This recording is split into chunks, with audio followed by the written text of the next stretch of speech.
I'm Isabella Morales Salis. I am from Brazil, but I left Brazil when I was 18 years old to try and pursue arts in Portugal, Lisbon. So I did multimedia arts there, and I finished my university, and the pandemic started right away.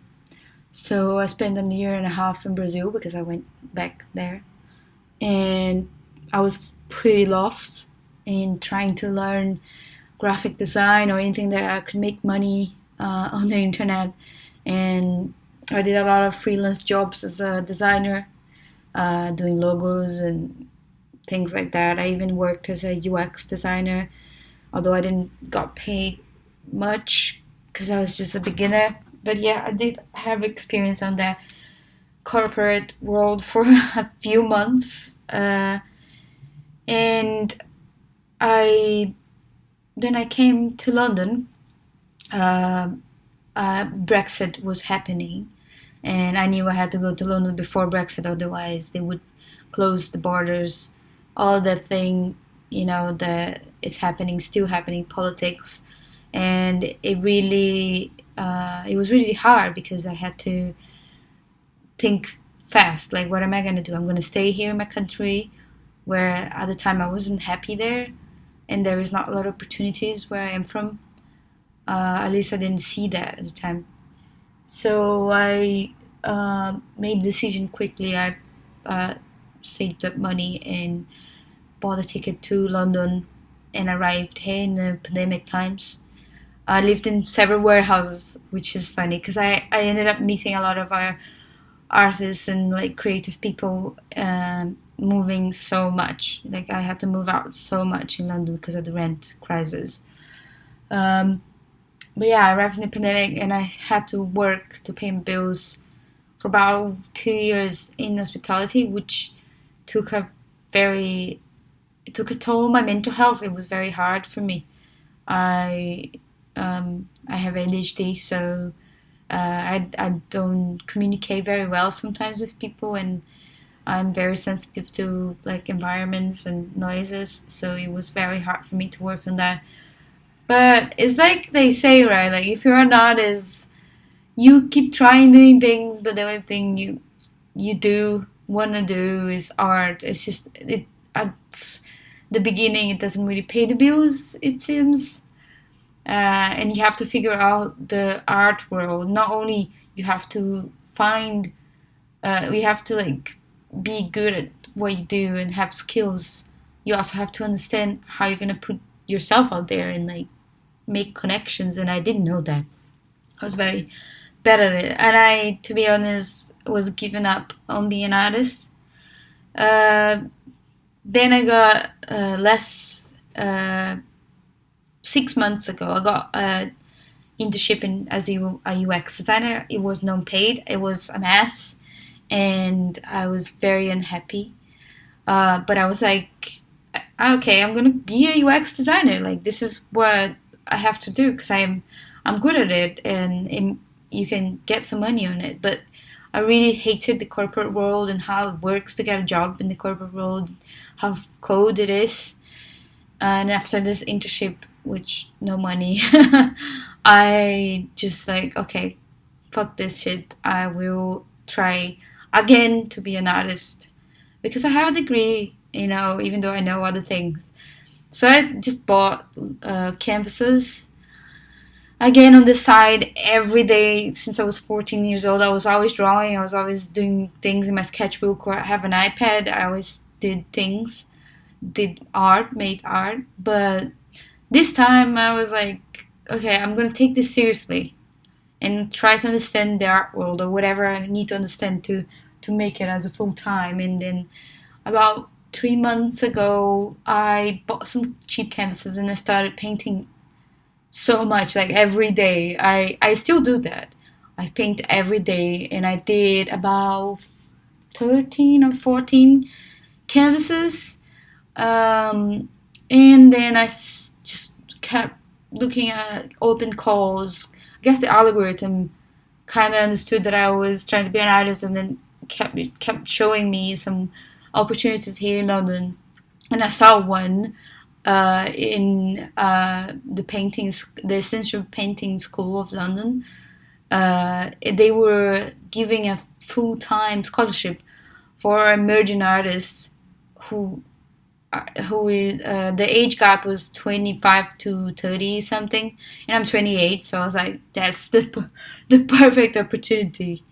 So I applied and I got in, and I got the scholarship, and I have classes on painting. And with that there's a lot of opportunity to get recognition by participating in exhibitions and open calls that even the school, they just tell the students and they want us to succeed. They're basically investing in me, and I'm like, wow, like I never thought I was gonna get this. This was the first thing I applied ever, so I'm pretty happy with that. I think my influences are figurative painters, which um, they normally are a bit dark in their style. There's always an element of abstraction and like contemporary ways of painting, even though you can definitely understand that this is a human or this is like a figure, you know. Um, so I would say my biggest references right now, at least, are, let me just get their names. You have to edit this video because I am very bad at like trying to talk and not sing. I don't want to seem like I'm a robot, so I'm going with the flow. Let me just open.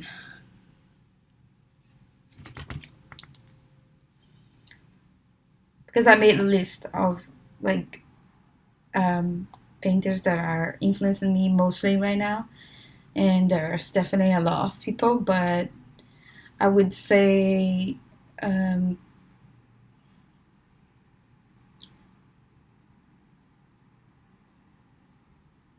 just a second. His name is difficult to to pronounce, but I think it's Rupert Kaufman. He's a figurative painter from, if I'm not wrong, from Germany, and he uses primarily my favorite colors, which was very surprising that I found the painter that really embodies what I like, what my tastes are in color.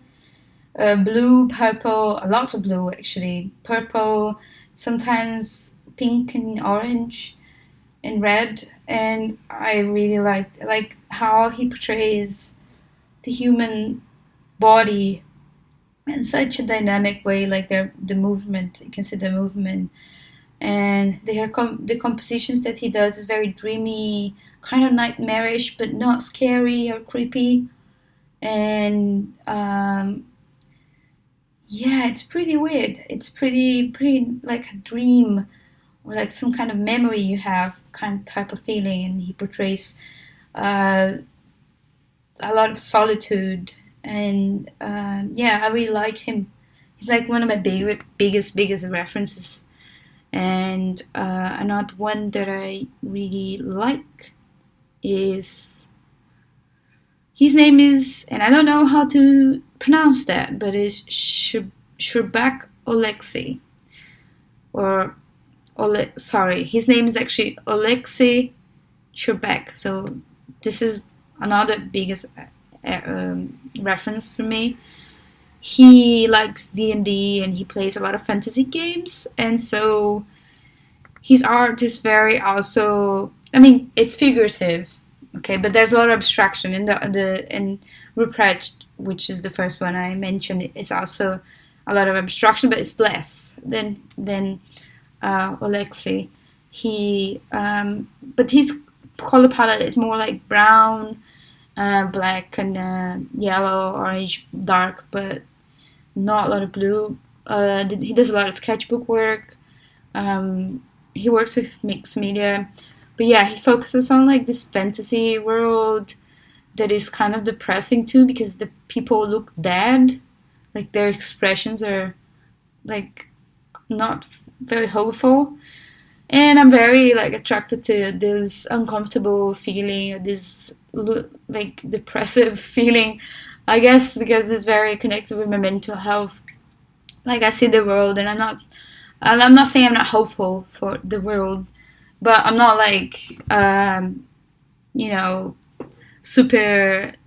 I feel like when you are depressed or when you're trying to portray some feeling that is just not the happiest of feelings, you're also in a fantasy world in a sense that you're not seeing every perspective. You're just actually portraying one perspective or a few. So yeah, I like that. I like uncomfortable. I like a lot of like these artists. They influence me so much because they have this mostly Alexei. He does a lot of realism, but in abstraction. But I love the way that he puts the abstraction in his work. It's a lot of 2D, sketchy, one line, sometimes uh, white one line, and I put that in my works with my own symbolism. And what else do you have here? Ask questions. I'm focusing right now. What am I focusing right now? I'm focusing on building my body of work. I already have my first one, which I can definitely do an exhibition, but I have to wait um, to see where would I do my first exhibition and some stuff with the school. But I want to focus on more and more developing my style and like what I want to paint and like also my skills because I did develop my skills fairly quickly in comparison to other people because I guess because of my ADHD, I spend hours painting. Like I do just think about painting and art, and like most of the time, I'm always thinking about that, like my tastes, doing research, and always kind of connecting with my past and traumas because I want my art to have meaning. So I do therapy, and that helps a lot. The more I find myself, the more my art becomes excellent in my own eyes. Like when I didn't know myself, which was basically until I don't know, I don't know myself still, but like I know myself more. But like it was a long time that I didn't know myself. Mostly on university, I was doing arts university, completely lost. Didn't know like what direction I was gonna go. The art university I was in was a completely mess. So yeah, it didn't help.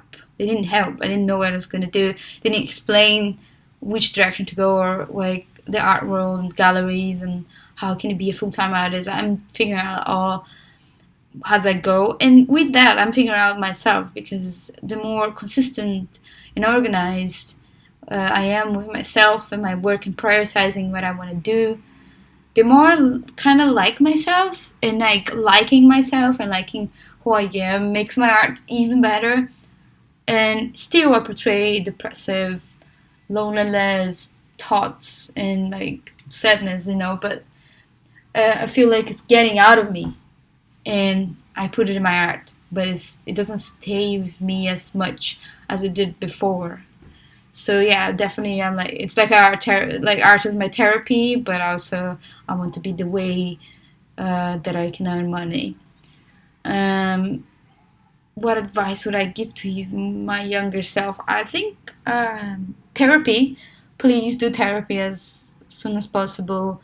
Think about yourself rather than thinking about others and what other people think about you, including your family and people that you met in school.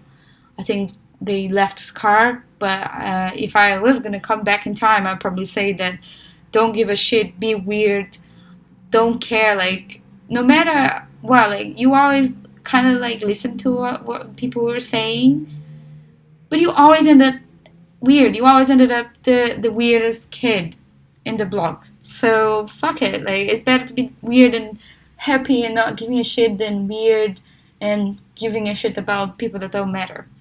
So yeah, definitely that's the advice.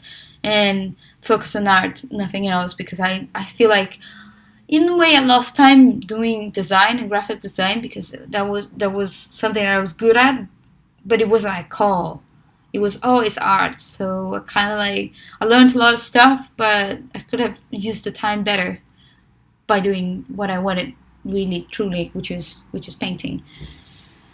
Um, I have you ever tried any unconventional medias or techniques? I do digital drawings in my iPad using Procreate, and I use acrylics. I used oil painting once in a very small. Oh, sorry.